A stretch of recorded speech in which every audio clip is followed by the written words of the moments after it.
हमारी रातें गुनाहों के धब्बों में इजाफे के अंदर गुजरती हैं और मदीने के ताजदार की रातें हम सियाकारों के लिए बख्शिश की दुआओं में गुजरती नजर आती हैं।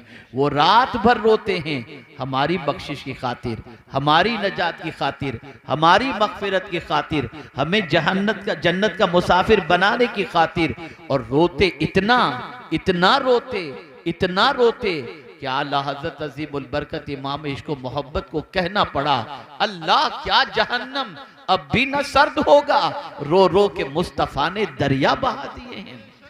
मैं तुमसे पूछना चाहता हूं, माँ रोए तो तुम अपनी आदतें छोड़ दो, बाप रोए तो बाप के रोने पर तुमको तरस आ जाता है और तुम सुबह उठकर काम पर चले जाते हो। बाप अगर तुम्हें मन्नतो समाजत करे स्कूल चले जाते हो, और अगर बीवी रोए तो उसको मनाने की खातिर न जाने उसके सामने क्या क्या चीजें पेश करने के लिए तैयार हो जाते हो।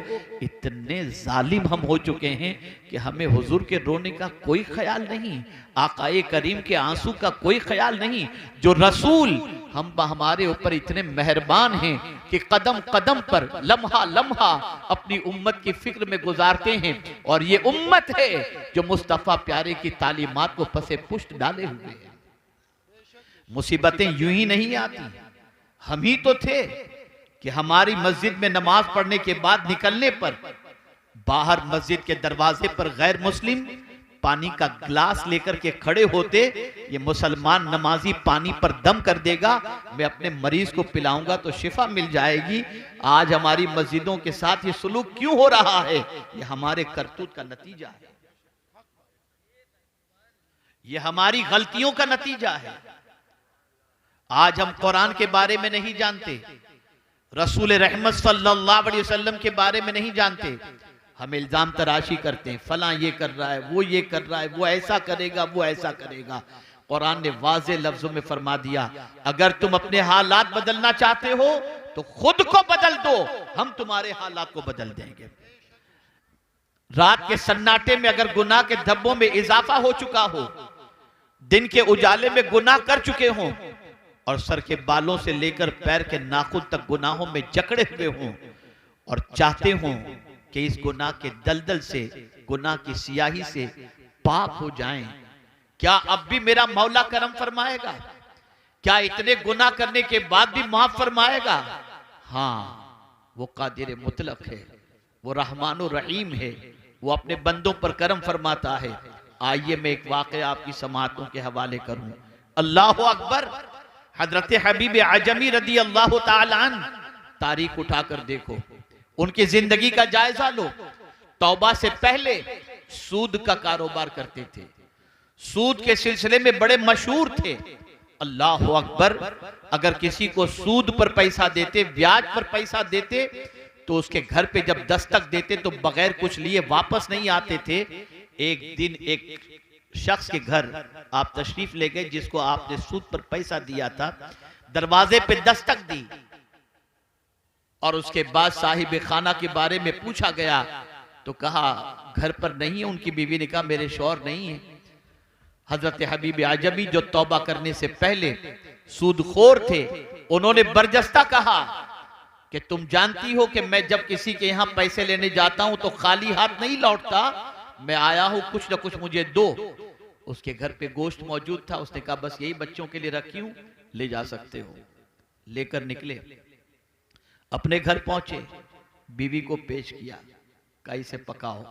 बीवी ने जब पकाया तो वो खून बन गया, वो गोश्त खून बन गया। बीवी ने बरजस्ता कहा हबीब मैंने तुमसे कहा है कि सूदी कारोबार छोड़ दो, जरा देखो ये गोश्त के खून में तब्दील हो चुका। अल्लाह अकबर। बीवी के दिल से इस तरीके से दर्द के साथ ये बात निकली थी कि हबीब आजमी का दिल बदल गया और उसी वक्त उन्होंने नीयत की कि मैं आज से सूद के कारोबार से तौबा कर लूंगा। लेकिन आप जरा सोचो, नीयत कर ली, तौबा की नीयत कर ली, सूदी कारोबार छोड़ने की नीयत कर ली, लेकिन उस जमाने के अंदर हजरत हसन बसरी रदी अल्लाह मौला तबारक व तआला अन्हु खिताब फरमाते थे। उनकी महफिलों के अंदर जाने वालों का बड़ा हुजूम रहता था। अल्लाह अकबर। हबीब आजमी ने नीयत की कि मैं जाकर के हजरत हसन बसरी के हाथों पे तौबा करूंगा। घर से निकलते हैं, रास्ते में बच्चे खेल रहे थे, देखा हबीब आजमी को, किनारे पर हो गए और एक दूसरे बच्चे कह रहे थे किनारे हो जाओ, इस सूदखोर के पैर की मिट्टी भी हम पर पड़ी तो हम तबाह हो जाएंगे।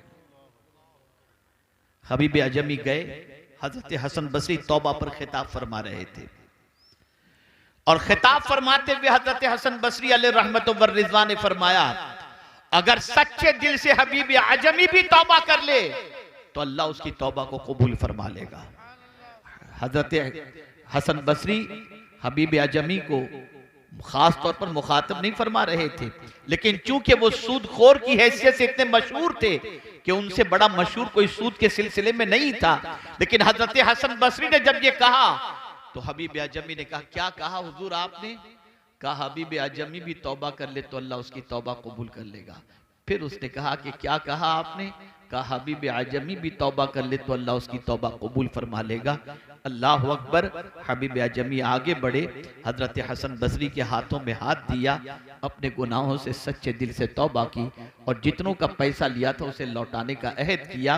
अब यही हसन बसरी रदी अल्लाहुल मौला तबारक व तआला अन्हु जिनकी बारगाह से हबीब आजमी तौबा करके निकले हैं, आप जानते हैं जब पलट कर अपने घर की तरफ जा रहे थे तो सिचुएशन बिल्कुल बदल चुकी थी। जिस रास्ते से आ रहे थे वहां बच्चे वही खेलते हुए नजर आए, लेकिन अब बच्चों के जुमले पहले जैसे नहीं थे। बच्चों ने कहा अल्लाह का वली हबीब आजमी आ रहा है, अगर उसकी नजर किसी पर पड़ गई तो उसकी बिगड़ी संवर जाया करेगी। मैं पूछना चाहता हूं, अगर सच्चे दिल से बंदा गुनाहों से तौबा कर ले, अल्लाह उस तौबा की बरकत से कभी कभी तो ऐसा होता है इबादत से जो मकाम नहीं मिलता वो सच्ची तौबा की बुनियाद पर अल्लाह मकाम अता कर देता है। हजरत हबीब आजमी विलायत के महताब बनकर के चमके और बड़े ऊंचे मकाम पर फाइज हुए। दामन पर गुनाहों के धब्बे लग चुके हैं, साफ करो इसे। जिस तरह से गंदे बर्तन के अंदर बिरयानी नहीं खाई जाती, ऐसे गंदा दिल होना तो इबादतों का असर नहीं होता। बदलो, मांझो अपने दिल को, साफ करो अपने दिल को, तौबा करो अल्लाह की बारगाह में सच्चे दिल से। अगर सच्चे दिल से तौबा नहीं करोगे तो मुसीबतें दरवाजों पर दस्तक देंगी, और अगर सच्चे दिल से तौबा कर लोगे तो अल्लाह कादिर मुतलक है, रहमानो रहीम है, और उस करीम के करम पर कुर्बान जाइए कि जब कोई बंदा तौबा करता है तो मेरा मौला इरशाद फरमाता है इन्नल्लाह युहिब्बुत तव्वाबीन व युहिब्बुल मुतत्तहिरीन, कि बेशक अल्लाह तौबा करने वाले और पाक रहने वाले से मोहब्बत फरमाता है।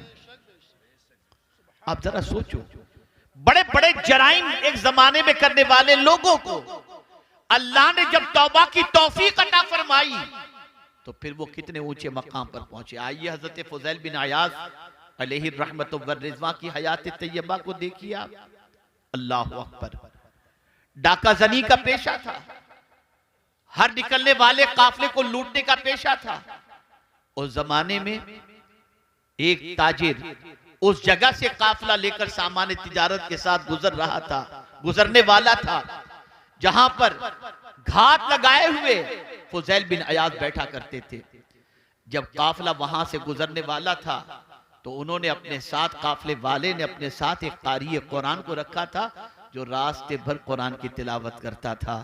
जब फुज़ैल बिन अयाज़ का अड्डा आ गया और काफला वहां से गुजरने वाला था, कारी कुरान ने तिलावत की अलम यानि लिल्लज़ीना आमनू अन तख़शअ क़ुलूबुहुम लिज़िक्रिल्लाह, क्या ईमान वाले के लिए वो वक्त नहीं आया कि अल्लाह से डरे और अपने कल्ब को अल्लाह के जिक्र से मुनव्वर व मुजल्ला फरमा दे। बस ये आयत करीमा पढ़नी थी कि फुज़ैल बिन अयाज़ के दिल पर इस आयत ने असर किया, चीख उठे और कहा हाँ हाँ, ईमान वाले के लिए वक्त आ गया कि वो अल्लाह से डरे और तौबा करे और अल्लाह अज़्ज़ व जल्ल के जिक्र से अपने कल्ब को मुनव्वर व मुजल्ला करे। उसी वक्त तौबा की और तौबा करने के बाद फुज़ैल बिन अयाज़ अल्लाह अकबर जितनों का माल लूटा था सबका माल अता कर दिया और उसके बाद सीधे मस्जिद नबवी शरीफ की तरफ बढ़े और वहां पहुंचने के बाद दरसे हदीस की महफिल के अंदर बैठे और बैठते बैठते अल्लाह ने फिर वो मकाम अता फरमाया कि हजरत फुज़ैल बिन अयास रदियल्लाहु मौला तबारक व तआला अन्हु मस्जिद नबवी के अंदर खुद दरसे हदीस देने लग गए, और जब उनके सामने कोई लफ्ज़ अल्लाह कहता तो कांप जाया करते थे। जब हजरत फुज़ैल बिन अयास अलैहिर्रहमा का विसाल हुआ तो दुनिया ये कहने पर मजबूर हो गई, फुज़ैल इस दुनिया से नहीं गए, अल्लाह का खौफ इस दुनिया से चला गया। विलायत का मकाम हजरत फुज़ैल बिन अयास को कैसे मिला? तौबा की बुनियाद पर। मायूसी के दलदल से निकलो। अगर आज तक गुनाहों के दलदल के अंदर डूबे रहे तो आज अल्लाह की बारगाह में सच्चे दिल से तौबा करो। सुन लो, मुसीबतें यूं ही नहीं आती, गुनाहों की वजह से आती है। मैं एक एग्जाम्पल के जरिए समझाऊं, शायद आपकी समझ में बात आ जाए। एक इंसान पर जब जुल्म और मुसीबतों के पहाड़ टूटते हैं तो वो इंसान कहता है, पता नहीं कौन सा गुनाह मुझसे हो गया था जिसकी सजा मिल रही है। उस वक्त वो गुनाह को याद करता है। इसलिए याद रखो, आज अपने गुनाहों को याद करो। और जानते हो ये कौन सा महीना है? ये शाबानुल मुअज्जम है। और इस महीने के बारे में हुजूर फरमाते हैं, शाबानुल मुताहिर, शाबान पाक करने वाला महीना है। इस माह मुबारक में सच्चे दिल से अगर तौबा कोई कर ले तो अल्लाह उसके गुनाहों को माफ फरमा दिया करता है, गुनाहों से पाक कर दिया करता है। मुझे हैरत होती है, ए रसूल आजम सल्लल्लाहु अलैहि वसल्लम के दीवानों, मुसलमान तौबा करने के लिए भी तैयार नहीं।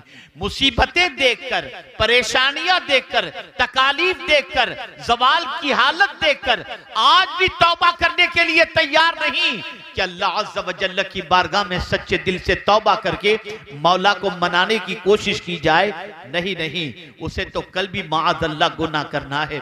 बड़ी मादरत के साथ मैं अर्ज़ करूंगा, मैं कभी कभी कुछ तल्ख बातें भी कर देता हूं। हम जब आए, मकान पर पहुंचे तो हमने देखा जब इस्तिंजे के लिए हम उतरे, वुजू के लिए जब खड़े हुए तो लोग लाइन से यूं खड़े थे। मैंने वुजू करने के बाद, मैंने फारिग होने के बाद मैंने लोगों से पूछा, बताइए आप में से कितने लोगों ने इशा की नमाज पढ़ी है? कितने लोगों ने पढ़ी है? सन्नाटा था, कोई हाथ उठाने को तैयार नहीं। और चिल्लम चिल्ली शोरो गुल हमारे लिए खड़े होकर एहतमाम ये सब करते हैं। कयामत में पूछा ही नहीं जाएगा कि तुम किसके लिए खड़े रहे और कितनी देर खड़े रहे। ये पूछा जाएगा रब की बारगाह में खड़े हुए कि नहीं हुए, नमाज पढ़े कि तुम नहीं पढ़े। और ये बात अच्छी तरीके से याद रखो, जो जानबूझकर एक वक्त की नमाज कज़ा कर दे उसका नाम जहन्नम के दरवाजे पर लिख दिया जाता है। ये कौम यूं ही तबाह नहीं हो रही, इसलिए तबाह हो रही है कि अल्लाह ने अपना दस्ते अमान उस पर से उठा लिया है। इसलिए कि हुजूर फरमाते हैं, जो जानबूझ करके एक वक्त की नमाज कज़ा करे अल्लाह उस पर से अपना दस्ते अमान उठा लेता है, कोई पनाह नहीं देगा। हम अगर तारीख उठा करके देखें, रसूल आजम की सीरत उठा कर देखें, सहाबा की सीरत उठा करके देखें, और हमें जो अल्लाह और उसके रसूल की तरफ से हुक्म मिला उसे देखें। लाओ मुझे कोई ऐसी मुसीबत जिसके लिए हुजूर ने नमाज का हुक्म न दिया हो। बारिश नहीं हो रही, नमाज इस्तिस्का। कोई मर गया, नमाज जनाजा। गुनाह हो गए, सलातुत तौबा। कोई हाजत है, सलातुल हाजत। अरे खुद हुजूर सल्लल्लाहु अलैहि वसल्लम जब कभी इस्तिराब की कैफियत के शिकार होते तो हजरत बिलाल से फरमाते, अरहना या बिलाल, ए बिलाल मुझे राहत पहुंचाओ। बिलाल अजान कहते, हुजूर नमाज पढ़ लेते, हुजूर को राहत मिल जाती थी। तुम नमाज छोड़कर सब इधर उधर भटक रहे हो,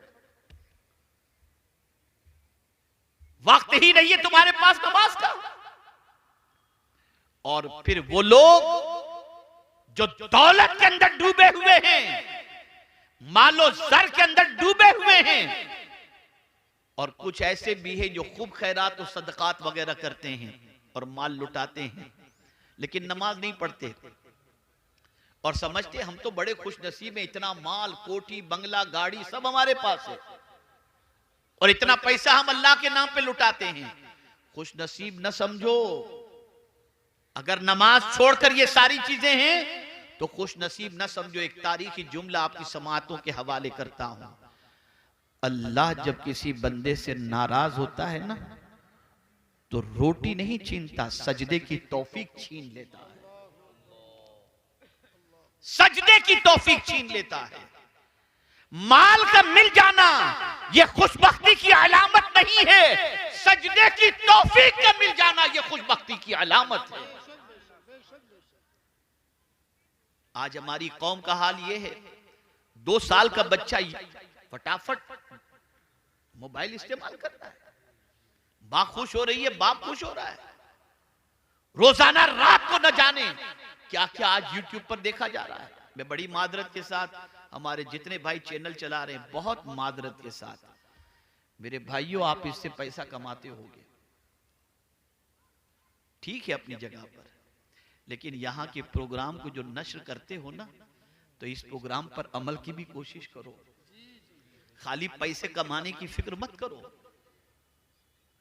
ये मत सोचो कि हम YouTube पर इतने व्यूज हमारे मिल जाएंगे तो हमको इतना पैसा मिल जाएगा।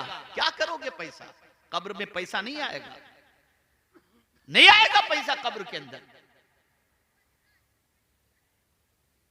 अहद करो, नमाज की पाबंदी करो, आज तक गुनाह हो गए सच्चे दिल से तौबा करो। ये सारी मुसीबतें हमारे हाथों की कमाई है, और बहुत सारे गुनाह तो अल्लाह यूं ही माफ फरमा देता है। ये उसका करम है, ये उसका फजल है, ये उसका एहसान है। इसको मैं कुरान की दूसरी आयत से आपको समझाऊं। मेरे प्यारे आका सल्लल्लाहु ताला अलैहि वसल्लम के प्यारे दीवानों, हजरत नूह अलैहिस्सलातु व तस्लीम की कौम गुनाहों में गिरफ्तार रही। हजरत नूह अलैहिस्सलाम की दावत को उसने कबूल न किया। 40 साल तक औरतें बांझ रही, किसी औरत के शिकम से कोई बच्चा पैदा नहीं हुआ। बारिश बंद हो गई, मवेशी मर गए। ये सारी मुसीबतें क्यों? हजरत नूह अलैहिस्सलाम जो पैगाम देते थे उस पैगाम पर उन्होंने अमल नहीं किया।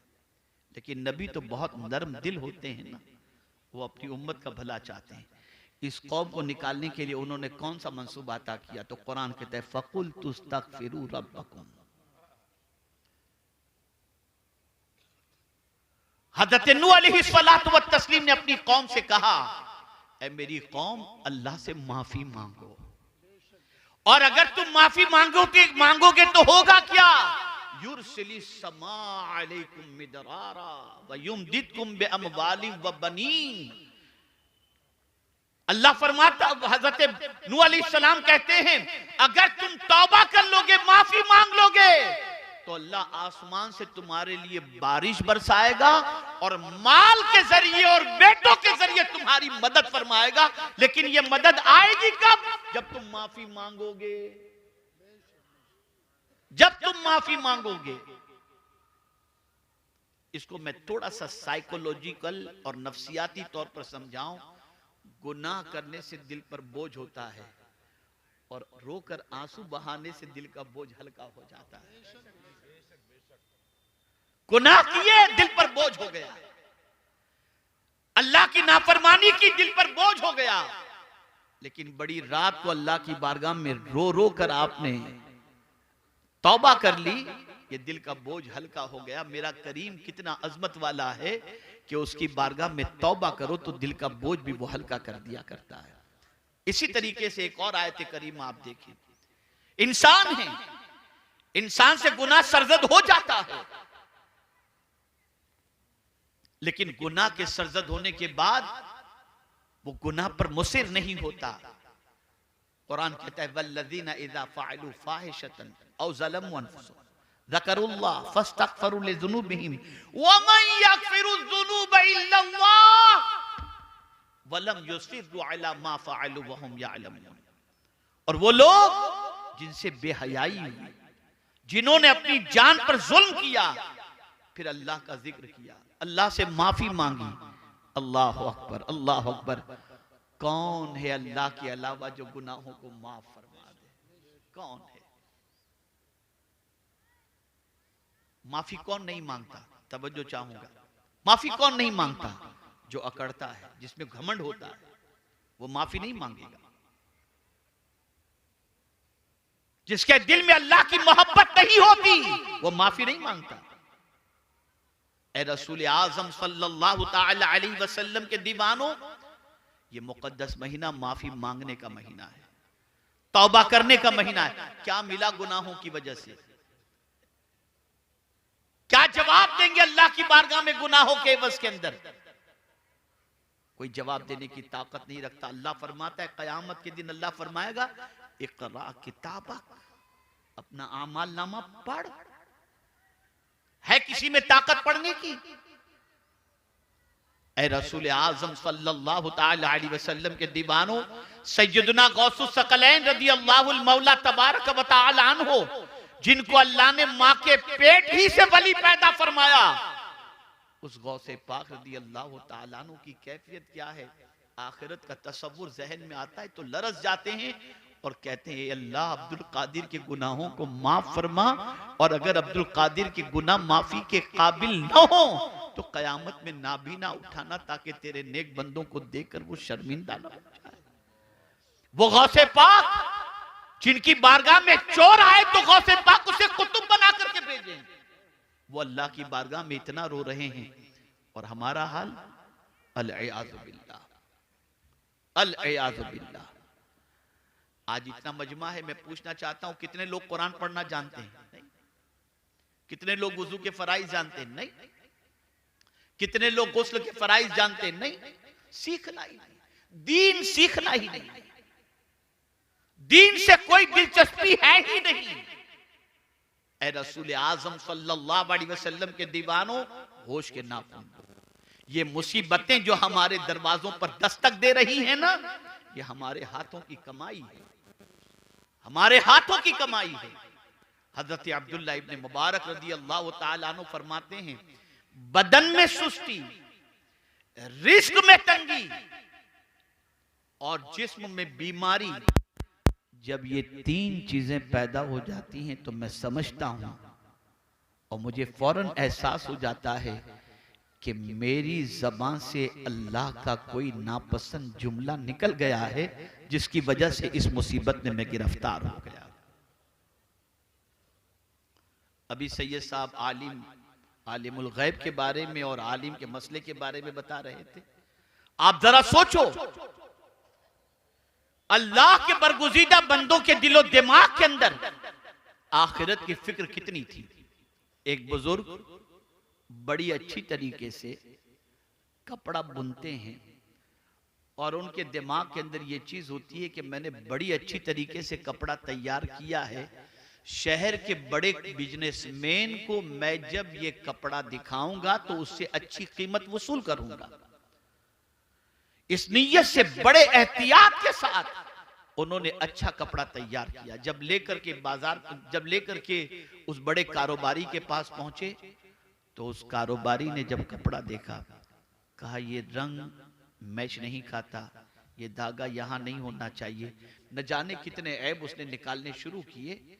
बुजुर्ग की आंखों से आंसू निकलने शुरू हो गए, बुजुर्ग की आंख से आंसू निकलने शुरू हो गए। तो फिर जो है उस कारोबारी शख्स ने कहा बुजुर्ग से कि बाबा आप घबराएं नहीं, मैं आपका कपड़ा खरीद लूंगा, रो क्यों रहे हैं? अब जवाब सुनिए। वो बुजुर्ग फरमाते हैं मैं इसलिए नहीं रो रहा कि तू मेरा कपड़ा खरीदेगा कि नहीं खरीदेगा, मैं तो सिर्फ इसलिए रो रहा हूं, बड़ी मेहनत से मैंने कपड़ा तैयार किया था, कोई कसर मैंने नहीं छोड़ी थी, लेकिन जांचने वाला तेरे जैसा शख्स था तो न जाने कितने ऐब निकाला। इबादत भी मैंने बहुत की है, जांचने वाला खुदा है, अगर वो जांच ले और मेरी इबादत को मुंह पे मार देगा तो मेरा क्या होगा? ये तसव्वुर था ये आखिरत का। कोई डर नहीं रहा हमारे दिल में, कोई खौफ नहीं रहा, बेखौफ हो चुके हम लोग, अल्लाह का डर दिल से निकल चुका है। इसलिए इज्जत भी गई, वकार भी गया, हर मुसीबत ने हमारे दरवाजे पर दस्तक देना शुरू कर दिया। ए रसूल आजम सल्लल्लाहु ताला अलैहि वसल्लम के दीवानों, सच्चे दिल से तौबा करो। और मैं यकीन के साथ कहता हूं, आज तक अगर गुनाह के दरवाजे पर दस्तक देते थे ना, तो आज के बाद से नेकियों के दरवाजे पर दस्तक दो। आज तक अगर बुराइयों के दरवाजे पर दस्तक देते थे तो आज से कुरान को पकड़ के उसकी तिलावत करना शुरू करो। खुदा की कसम, मेरे रब का वादा हक है, इन्नल्लाह ला युगय्यिरु मा बिकौमिन हत्ता युगय्यिरु मा बिअनफुसिहिम। बेशक अल्लाह उस कौम की हालत को नहीं बदलता जो कौम खुद अपने आप को न बदले। एक बात अर्ज करके मैं अपनी गुफ्तगू को खत्म करता हूं, और वो बात ये है, तवज्जो चाहूंगा। आप जानते होंगे कि आपके मोहल्ले में फलां शख्स रहता है, नमाज नहीं पढ़ता, कभी कभी नमाज पढ़ लेता है। आप जानते हैं कि वो सिगरेट भी पीता है, आप जानते हैं कि वो बहुत सारे गुनाह करता है, गाने भी गुनगुनाता है, सारी चीजें करता है। आपको सब मालूम होगा, लेकिन अचानक किसी, हमारे इतने उलमा हैं, इनमें से किसी आलिम ने उसको समझा दिया होगा कि भाई तुम्हारे पास बहुत दौलत है और तुम्हारे ऊपर साहिब इस्तिताअत होने की वजह से हज फर्ज हो चुका, तुम्हें जल्दी से हज कर लेना चाहिए।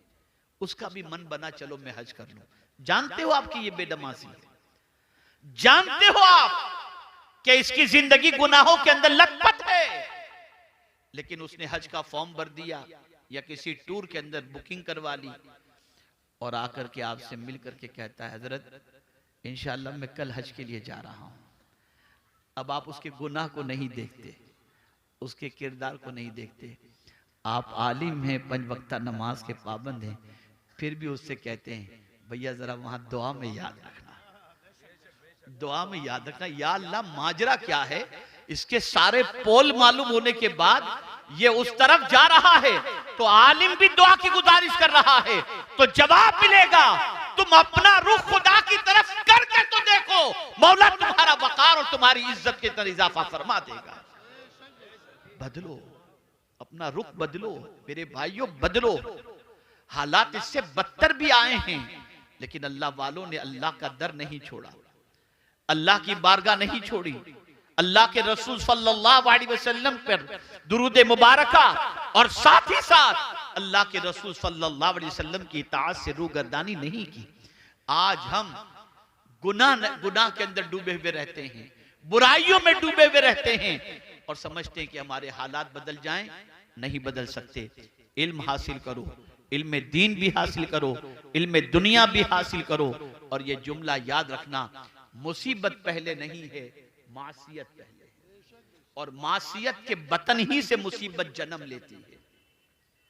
गुनाह करना छोड़ दो, बुराइयां करना छोड़ दो, अल्लाह रब्बुल इज्जत जल्ल जलालहू करम की नजर फरमाएगा और इनाम व इकराम की बारिशें नाजिल फरमाएगा। मैं दिल की अता गहराइयों से मुंतज़िमीन इजलास, हमारे माशाअल्लाह बुजुर्ग जो यहाँ पर खानका भी चलाते हैं, इदारा भी चलाते हैं, माशाअल्लाह, अल्लाह ताला इस इदारे से फारिग होने वाले जुमला तलबा पर करम की नज़र फरमाए, उनके असातिज़ा पर करम की नज़र फरमाए और साथ ही साथ हम सबको अल्लाह अज़्ज़ व जल और उसके रसूल सल्लल्लाहु अलैहि वसल्लम की इताअत की तौफीक नसीब फरमाए। मेरे प्यारे आका सल्लल्लाहु अलैहि वसल्लम के प्यारे दीवानों, बहुत लहव व लईब और गफलत के अंदर हमने अपनी जिंदगी गुजार ली। अब जिंदगी को चेंज करो। आप जरा देखो, जितना मजा इबादत के अंदर है ना, उतना मजा किसी में नहीं है। आज मैं आ रहा था एयरपोर्ट से, दिल्ली से, यहाँ पर एक टेंशन की खबर मिली, थोड़ा सा दिमाग घूमने लगा। मैंने फौरन कुरान शरीफ निकाला, मोबाइल खोला, उसमें कुरान शरीफ था, मैंने पढ़ना शुरू किया। थोड़ी देर के बाद मुझे रिलैक्स मिल गया। इसलिए कि याद रखें, मेरा चैलेंज है आपको, खुदा न खास्ता, खुदा न खास्ता, खुदा न खास्ता आपको अगर कोई तकलीफ आ जाए ना, आप फौरन वुजू करो, अल्लाह की किताब खोल करके पढ़ना शुरू करो। यार, दुनिया का कोई इंसान तसल्ली के जुमले कह दे तो तुम्हारे दिल का बोझ उतर जाता है।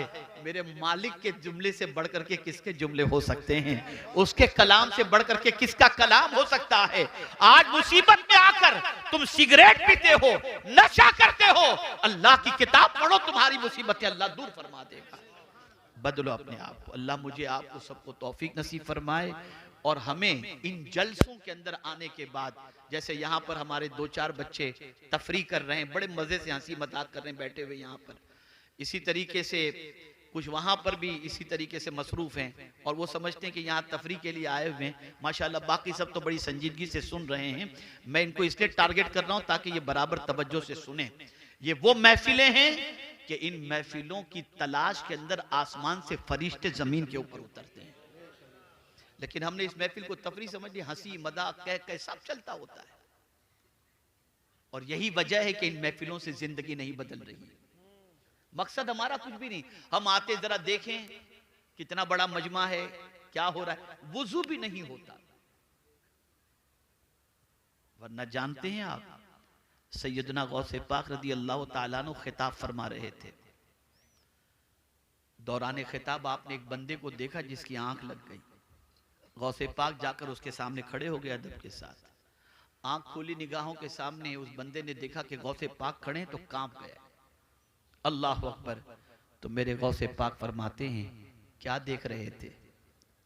आंख बंद करके क्या देख रहे थे? उसने कहा आंख बंद तो थी, मदीने के ताजदार की ज़ियारत नसीब हो गई थी। और फिर गौसे पाक फरमाते, तू आंख बंद करके मेरे नाना जान को देख रहा था, मैं आंख खुली रखकर अपने नाना जान को देख रहा था। ये महफिलें हैं जिसमें कभी कभी कुछ खुश नसीबों को अल्लाह के रसूल की ज़ियारत नसीब हो जाती है, लेकिन बस ज़बानी है। आते हैं वही महफिल में जिनको हुजूर बुलाते हैं, लेकिन हमारा हाल जरा देखें तो सही।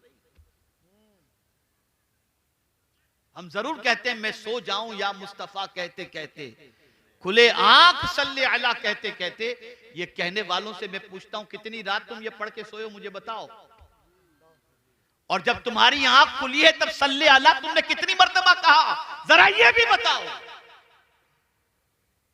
ये जबानी लिप सर्विस का जमाना नहीं है, प्रैक्टिकल अपने आप को बनाओ। फिर आप देखो जब सल्ले अला कहते कहते तुम्हारी आंख खुलेगी तो मदीने के ताजदार की करम की बारिशें कितनी होंगी। जानते हो ये महीना कौन सा है? इसी महीने में आयते दुरूद नाजिल हुई है। आयते दुरूद इसी महीने में नाजिल हुई है। कसरत से दुरूद शरीफ पढ़ो, तौबा इस्तिगफार करो। और हमारे कुछ नादान लोग भी ऐसे हैं कि अगर कोई गुनाहों से तौबा करके सीधे रास्ते पे आ जाए ना तो क्या कहते हो, अच्छा तू कब से सुधर गया। ये नहीं कि सुधर गया तो उसको एप्रिशिएट करें, यार दुआ कर मेरे लिए मैं भी तेरी तरह सुधर जाऊं। नहीं नहीं, अच्छा तू सुधर गया कब से, ला हौला वला कुव्वत। अगर कोई ऐसा कहे उसे शैतान समझना, शैतान समझना। हमारे यहां हौसला अफजाई नहीं है, हमारे यहां हौसला अफजाई नहीं है। बड़ी मादरत के साथ अर्ज करता हूं, यहां काम करने वाले की कद्र नहीं है, कान भरने वालों की कद्र है। ये हमारा मिजाज बन चुका है। चेंज करो अपने आप को, बदलो अपने आप को। हालात अपनी जगह पर हैं, जो भी हैं जिनके मंसूबे अपनी जगह पर होंगे, लेकिन मेरे रब ने फरमा दिया वमा तशाऊन इल्ला अन यशा अल्लाहु रब्बुल आलमीन। तुम जो चाहोगे वो नहीं होगा, अल्लाह जो चाहेगा वही होगा। शर्त यह है कि हम अपने आप को चेंज करें, अपने आप को बदलें। वो कादिर मुतलक जरूर करम की नजर फरमाएगा।